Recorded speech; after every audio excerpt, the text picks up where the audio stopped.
When did fake it until you make it backfire? Getting an internship and realizing IDK what the fuck I'm doing, and I had to learn a lot real fast before they caught on. Edit. Forgot to mention how it backfired. LMAO. My first week I sucked at maintaining consistent communication, and my manager, very professionally, reamed me out over the phone, and after he hung up I cried in an office room for an hour, but I never made that mistake again. This reminds me of a Tifu post where OP moved to a new neighborhood for just a few months and decided to take some LSD to break it in. OP thought it was a good idea to go for a walk, and when he went outside, his new neighbor greeted him. Being on LSD and a bit of an introvert, he avoided conversation by speaking French as he knew enough to get by and did not plan on staying there for an extended period of time. This went on for about 8 months. Longer than he expected to stay there, and eventually the neighbor had a friend of hers over who also spoke French and tried to start up a conversation with him. That's when he was like, I don't speak French. That I was relaxed and chill with being a dad. When he came out I died a little inside and did not know what to do. It eventually worked out when I lost my job and became a stay-at-home dad for 3 months, and now that boy loves me more than his mom. How does that backfire? I can take a shit alone. My 2-year-old has to be in there like a fucking air marshal and his prisoner. Got a job working in an insurance company reviewing contracts. Had no fucking idea what I was doing and thought I could just learn it and I'd be fine eventually. Lasted 6 months and they kicked me out.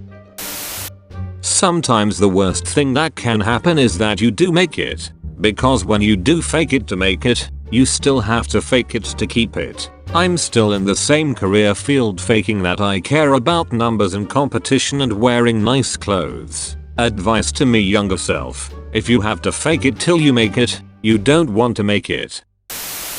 Fire Festival definitely comes to mind. Worked with a successful guy whose reputation was he spends 50% of his time on the job working on his old job and 50% on his next job. Was true. Unfortunately he piloted his plane into a set of power lines.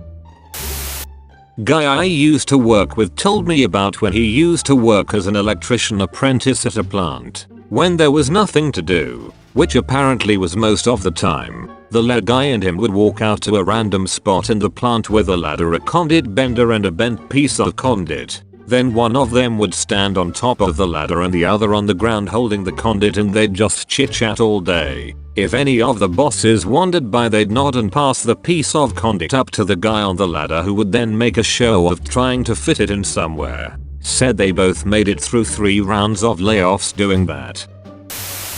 I hired a Mandarin translator for a game I'm developing. Ran her translations through Google Translate to find they were a good match. Too good to match. Showed it to a friend of mine who's from China. Told me the translator just Google translated everything and that the end result was barely comprehensible. Pretending to be happy and having it backfire on your actual mental health because it takes so much energy and you feel like a fraud. I was 8 years old and I told my dance teacher I could do a backbend. I couldn't. So she moved me up a level in acro and put me in a special role for our recital. For the next week my mom tried to help me get a backbend, but it wasn't happening and I had to come clean. Luckily she didn't get too mad. I had to move back down a level, but I still got to keep my special role. Orgasms. If you fake it at first, you just never gonna make it. When someone asks if I've seen a movie and I lie and say yes to fit in. When they ask for my favorite part or my opinion on a part, I'm exposed. The guys who act like they're ex-special forces on the first day of basic training because they were in JROTC in high school. I remember one saying, "I've basically already done this every year since I was a freshman." As we got off the bus, idiot washed out by week 2. Elizabeth Holmes, Theranos. I had a job that I was way underqualified for, yet I still was surprisingly given the offer. 8 months in, The fact really started to show that I wasn't the assumed genius savior the hiring manager thought I was. Fortunately, I got offered a different job by someone who wasn't really desperate to hire. When, due to a tight budget on a magazine I edited, way back when, we couldn't afford a fashion correspondent, so I did it myself under an assumed female name. I'm male, and didn't tell anyone. Surprisingly, it was quite well received. Ran for 3 months or so before I got invited to a clothing launch. I work as an accountant with a theatre background. I'm 6 years in and I'm working solo with no one above me in the company besides the owners. I have an audit, a $16 million lock to acquire, and another company we just purchased. This is the tipping point, I'm sure. Got a part-time job as a bartender to help with bills. Told them I knew how to bartend. I can pour a whiskey, coke and a beer, so just figured I'd pick up the rest as I went along. First week I was serving to get to know the menu and someone called in sick. Owner makes me bartend. So I'm doing fine. Just beers and a few mixed drinks. Then a party of about 40 people coming from a wedding come in and starts asking for all these different shots, different specialty drinks, etc. Totally shit my pants. Tried to power my way through undiagnosed PTSD. I got 100x worse. Real recovery does require you to face the difficult situations, but in a specific way. Trying to force yourself to get over it will convince your subconscious that the thing is indeed bad. On the flip side, laughter yoga is the most effective fake it until you make it I've ever encountered.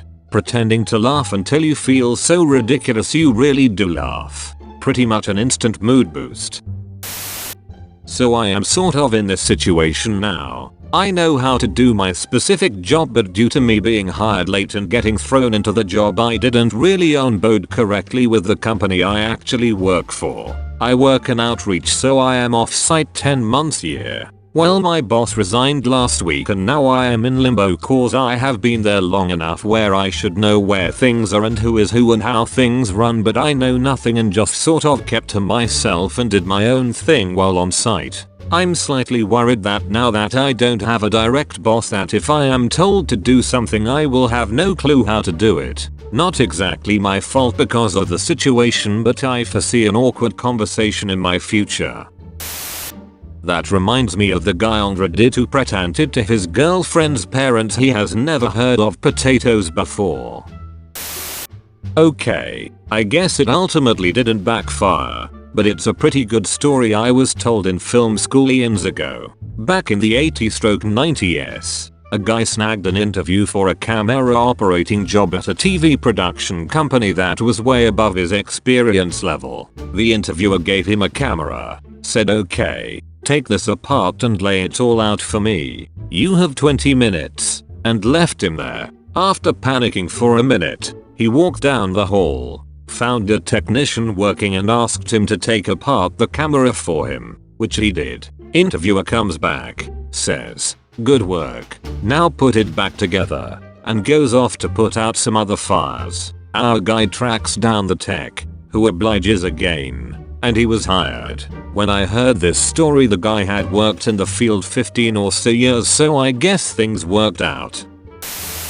A writer I know decided he could make easy money writing romance novels under a false name, even though he didn't like romance novels at all. Turns out it wasn't that easy, but he was very good at it and got stuck writing romance novels for a living for a while, hating his job and not having time to write anything he actually wanted to write.